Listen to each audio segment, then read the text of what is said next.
Here we're going to talk about Sonatina, the Little Smart Orphan, the chapter 3, which is titled A New Home for the Orphan. You recall that in chapter 2, that Ginika had dropped Sonatina with his grandmother and had left. While Sonatina went behind the hut to explore and see how the environment of his new home looks like, the grandmother sat behind, recalling all the pains and the bitterness of her life. While Sonatina explored, he discovered a lot of new things. He went into the goat shed, came out. He discovered the goat shed, came out. He discovered some old cashew nut trees, how bees were flying around, some fruits, sweet fruits. He discovered the sounds of the trees and how they were dancing and dangling. He discovered a lot of things, a lot of new things. And then when he got bored, he came back, meeting his grandmother still sitting on the same spot. The grandmother was being carried away, was deeply carried away by the thoughts of her bitterness and all that she was thinking about, and Sonatina felt pity for her. Quickly, when the grandmother regained herself, Sonatina told her never to bother or worry herself, that they were going to be fine together. And this actually wowed his grandmother, that the grandmother asked if she still remembers her, if he still remembers her rather. And he said yes. His grandmother was happy to see how much smart and intelligent that her little grandson had become of. She went further to ask him what he would like to do, and he told him he would like to go into the hut and see what is in the hut. Quickly, she took him, even though he didn't want to go with his belongings. He told his grandmother that he actually wanted to live like his friends, the goats. He said he wants to go on barefoot like the goats, and he wants to dance like the trees. I guess this is funny, right? Yes. This explains how simple he wants to live, and how this explains the simplicity he has discovered in the village, and that he felt that he should also live in. Now the grandmother insisted that he must go with his things, and he did, of course, but he made sure he kept them where it would not be easily found. In his grandmother's hut, it is described and discovered that it was a spacious hut where we have a table and a chair and a bamboo bed opposite it. There was a raffia door that was used to shield Egona's cupboard where she keeps her things. And there was also some well-arranged clay pots. There was also a disused sofa. Egona went further to ask, Sonatina, being a smart boy who was always asking questions, kept asking questions. And the first question he asked while he was in the hut was, where would I sleep? And the grandmother said, you go search for yourself. He looked around and found the disused sofa a better place for himself. Quickly, he told his grandmother that place would be cool, and he was very happy. He told him he would quickly start making his bed, and that he did. He asked for a sheet, and the grandmother brought out one for him. He quickly made the bed, and he was happy and wished that it was night and would just sleep. After a while, the grandmother had to tell him to come out so that he can make food to eat. Then he quickly remembered again that he had been hungry, though had been distracted by the joy of his home. They came out, and grandmother Egona cut some pieces of yam, boiled them, which she further mixed with red oil, crayfish, and some onion. She watched her grandson contentedly and happily eat the food. After the boy had finished eating, she asked him if he liked the food, and the boy said yes. Somaina said yes, he liked the food. That made Egona to give him the remaining of the pieces of yam. She pleaded with Sumaina that he should just bear with her taking what she has. That if she had gotten something better than that, she would have provided for him. She went further to tell Sumaina how she was treated when she was like him, that she took chocolate teas and beverages. And Sumaina told her never to be bothered and promised that he would go to Ginika's place to get them for her after she had expressed how much she misses the tea. Grandmother was happy to see how Grandmother Egona was happy to see how her son Sumaina had assured her that he will get the tea for her, and wished and prayed for him that he would be as rich as his granddad, who was her father. When they had finished eating, Grandma Egona decided to tidy up the goat shed, and as she does that, Somaina watched her do that.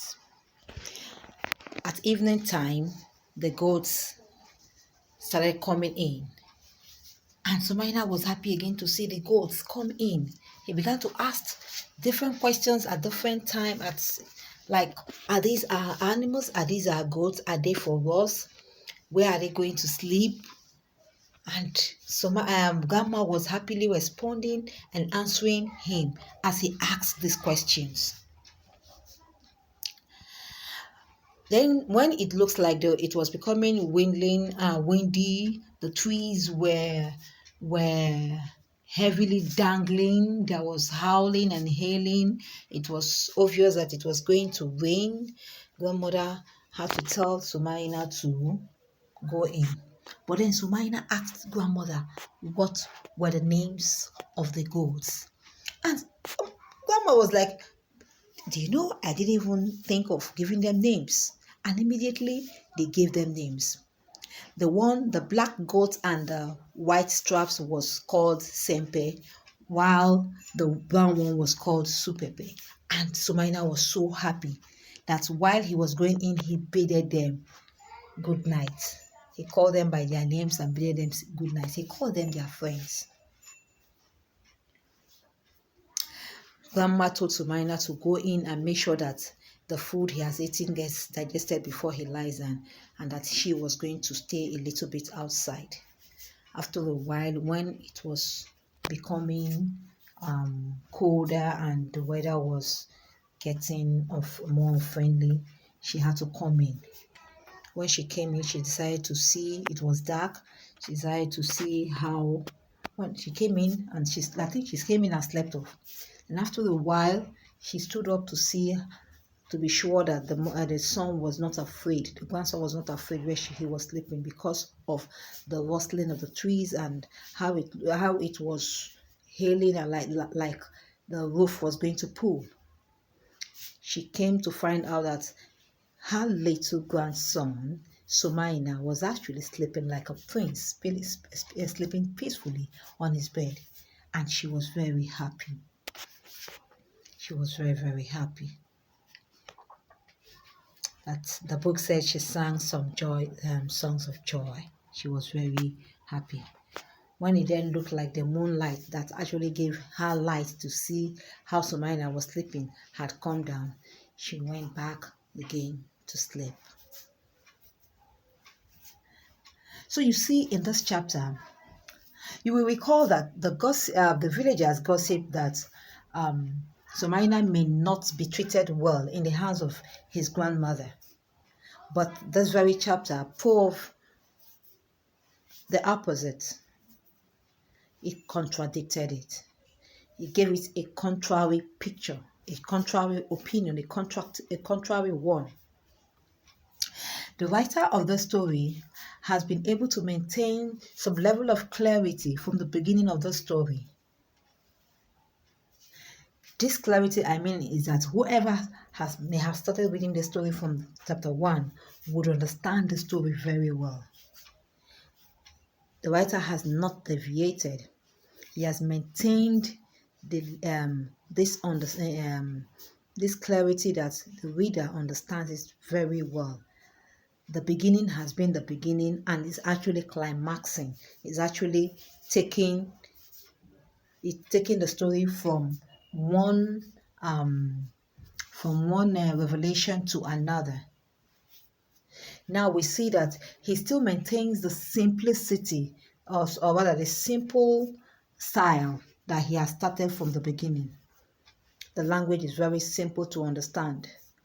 There is no much big vocabulary words that will take the readers to keep, trying to get what the word of a particular one means or not. It's very simple. The point of view too has been on the same, like the one on the same level with the word chapter 1, which is taking the third person pronoun. What do you call it? The writer is also maintaining some expressions where he has constantly used the figure of speech simile. Take for instance where he said Egona said that he is as smart, that Somaina is as smart as her father, and he's as intelligent as her father. So he's still maintaining this expression simile. The writer also has been able to, maintain or place a happy mood. You discover that just as Sumaina was happy and the grandmother was also happy, whoever is reading it is also kept in a happy mood. So today we are going to end the story here. But before I end it, I would also like to reveal something about this very chapter. You discover that this chapter is also actually bringing out some setting of the village environment, where when it's in the village, we have a lot of trees, shrubs, and all of the plants around. When it is going to rain, there is this heavy and rustling sound that come out of those trees and shrubs. As the writer writes this, he or she, right, whoever the writer, Chigbuo, has gone further to give us a vivid picture of how the village community or village environment or the village setting looks like when it is about to rain. How the sounds change, how it looks like the roofs we're going to pull off. And it has also given us the same vivid picture of how a village that does not have electricity looks like in the night. Remember when, if you read the book very well, you discover where Egona was going to see how Somaina was sleeping. Everywhere was dark, but the moonlight was what gave her light to see Somaina. And when the moonlight was going down again, everywhere came back again to darkness. This is a vivid picture of how the village looks like in the night. The writer also was able to give us a vivid picture of how huts look like.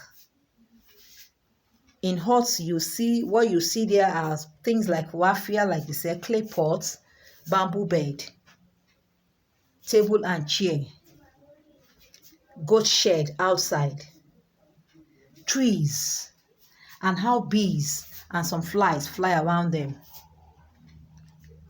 So I want to believe that having understood this and going to read the textbook, the chapter, because you don't really just need to listen to this. Reading your textbook or reading the piece and listening to this will help give you a better understanding of what the story is like. I pray and wish and hope that you understand this very chapter very well.